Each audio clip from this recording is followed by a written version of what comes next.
Visiter les Maldives avant qu'elles ne disparaissent. Ce slogan choc n'a pas encore vu le jour, mais les publicitaires pourraient bien le sortir de leur carton. La majorité des îles de l'archipel des Maldives sont situées à moins d'1 mètre au-dessus du niveau de la mer. D'où ce cri d'alarme. Je me présente devant vous comme le représentant d'une population en danger. On nous dit qu'avec le réchauffement climatique et la montée des eaux, mon pays, les Maldives, pourrait avant la fin de ce siècle disparaître de la surface de la Terre. En prévision d'une telle catastrophe, les autorités prévoient déjà d'acheter des terres en Inde ou en Australie, au cas où. Mais en attendant, elles tentent avec leurs moyens limités de reculer le plus possible l'échéance fatale. Tout autour de Malé, la capitale, un mur de protection a été installé. On estime que la construction d'un mur comme celui-là coûte 8 000 $ le mètre. La totalité du mur autour de la ville a coûté 45,5 millions de dollars. Avec un tel coût, il est quasiment impossible de construire ce type de structure autour de toutes les îles des Maldives. La barrière a été intégralement financée par les Japonais. Aujourd'hui, les Maldives comptent 200 îles habitées. Impossible de toutes les protéger. Alors une île artificielle a vu le jour. Un projet pharaonique pour un petit pays de moins de 300 000 habitants.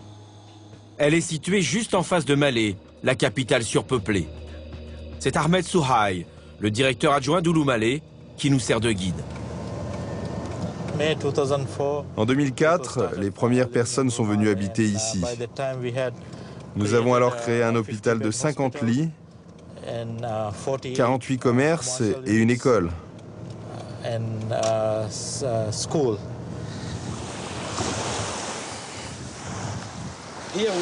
Ici, nous sommes au niveau de la mer. Où est le point le plus haut?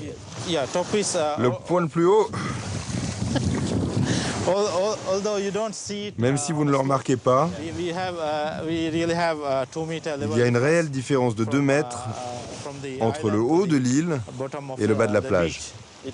Ça veut dire que l'île est protégée?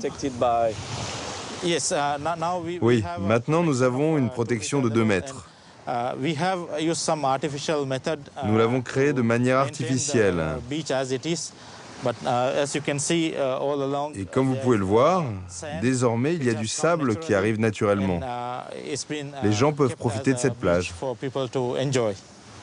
Une île pour se détendre, vivre et travailler. 188 hectares au total avec de grandes routes, des immeubles, des magasins, des écoles et une mosquée. Cette île artificielle est normalement prévue pour accueillir 60 000 habitants. Aujourd'hui, les rues restent désertes.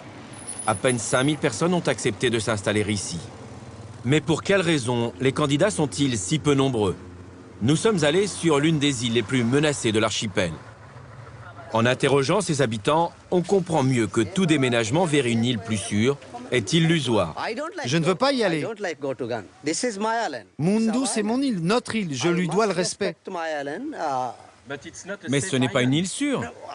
Je n'en connais pas. Pour moi, il y a un endroit sûr dans le monde. C'est la Mecque en Arabie Saoudite, la Mecque. Un sentiment qui semble partagé par une large partie de la population. Quitter son île, c'est comme partir en exil.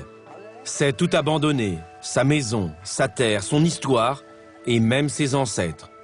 Aujourd'hui, le gouvernement n'oblige personne à faire de tels sacrifices. Mais jusqu'à quand ?